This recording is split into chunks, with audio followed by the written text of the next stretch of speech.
Welcome to Sports Talk. Hello, everyone. Welcome to Nick from TONT Sports. Today we're going to go over the Green Bay Packers salary review and off-season moves for 2022.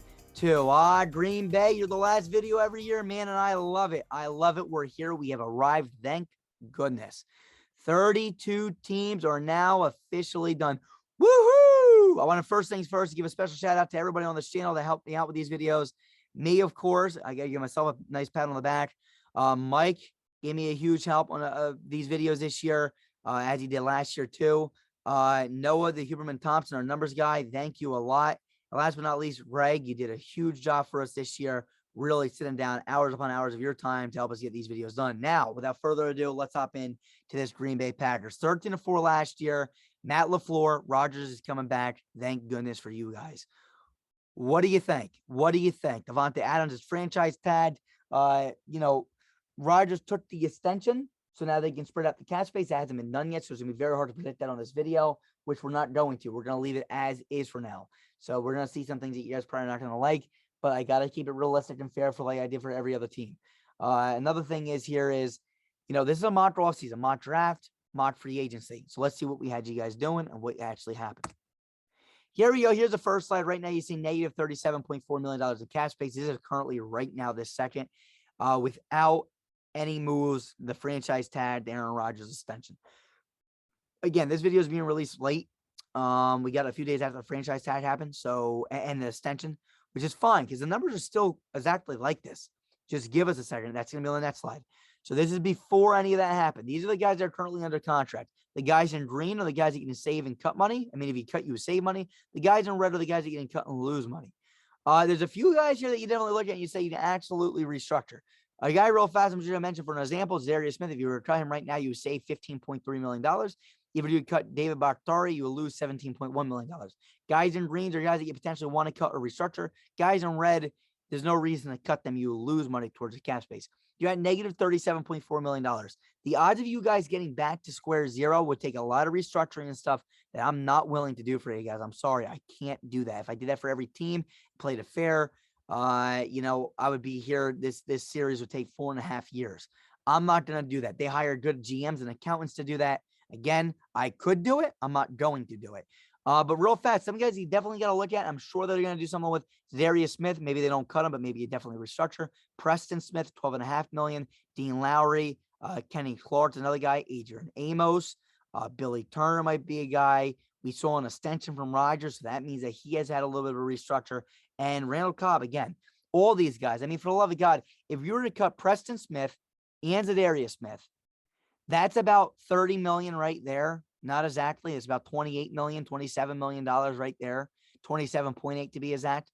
That still puts you $10 million under. Negative. That means you had to cut Kenny Clark and Billy Turner, and you're still about negative. You still might be negative 0.5. And then let's say you cut Amos and Randall Cobb. Well, now you're positive about 10 to 13 million. But now you don't have anybody. Now you have nobody. So it doesn't make sense. You're going to have to do some restructures behind the scenes. That's not my job, but all teams do it, so we'll see what you guys do. But overall, what do you guys do here? Do you cut anybody? I don't think so. And let's hop into the next slide where we're going to look at your notable losses, the guys that are currently not under contract. Now, first things first, I want to do notable losses. Notable losses. This slide would not be made available without our one guy, our numbers guy, who gives us all these numbers, the expected contracts and the percent of snaps played again. Without this guy, I truly don't know what we would do. Noah, the AA battery Thompson, thank you for all that you do, and I'm glad that we got this series over with. Let's hop right into this now. First, guys, wide receiver Davante Adams. His expected contract is a 4-year, $93.2 million deal. He played 84.3% of the snaps. Next guy, Marquez Valdes-Scantling, wide receiver. Expected contract 3 years, $24.9 million deal. Played 43.3% of the snaps. Next guy, cornerback Rasul Douglas. Kind of revived his career here a little bit. Expected contract 3-year, $21 million deal. Plays 66.7% of the snaps. Next guy, tight end Robert Tonyan. Expected contract 1 year, $5.5 million deal, played 29.1% of the snaps. Next guy, right tackle Dennis Kelly. Expected contract 1 year, $1.5 million deal, played 29% of the snaps. Next guy, wide receiver Alan Lazard. Expected contract 3 year, $21 million. We do not know his percent of snaps played. Last guy, linebacker Devondre Campbell. Expected contract 2 year, $18 million deal. And again, we do not know his percent of snaps played. Typically, a good rule of thumb here is everybody that played a high percent of the snaps are the guys that you look to bring back. Fortunately for you guys don't have the cap space to bring anybody really back, but there is a way around cap space, and we're going to go with that right now under potential targets. Here are your potential targets.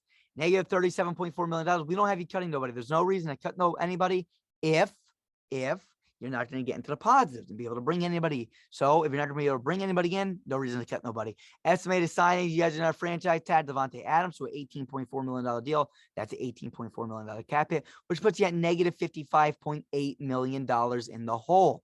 That's fine. I mean, now you're looking like the Saints. Here's your team needs: wide receiver, tight end, interior offensive lineman, offensive tackle, defensive tackle, edge, and linebacker.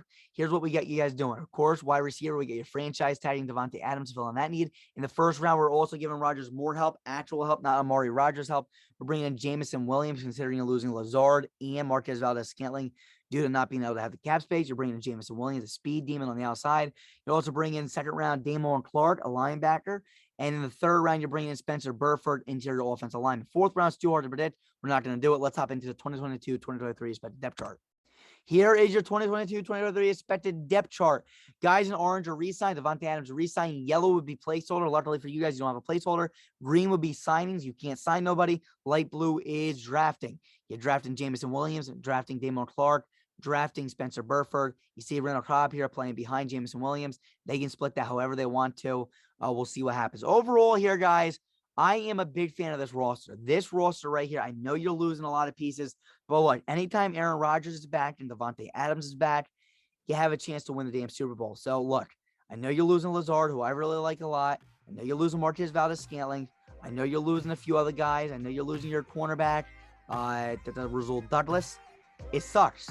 It sucks. But overall, with Eric Stokes, who I was a huge fan of last year in the draft, and Jair Alexander and Darnell Savage and Adrian Amos, a really solid defense. T. Darrell Slayton, big T. Darrell, and you got a good offensive line here pretty much. You got a good quarterback, probably the most talented quarterback to ever play the game of football, with two hell of a great receivers on the outside. And you got Aaron Jones. I am really excited to see what this team does. Let me know what you guys think in the comment section below. You went 13-4 this year. I'm expecting 12-5, 13-4 again for this team under Matt Lafleur, and we'll see what happens. Let me know what you guys think in the comment section below. We'll see you guys soon. Peace. We are built better. Thank you to everybody that helped me make this video, and thank you to all the viewers that made this possible. See you guys soon. Peace.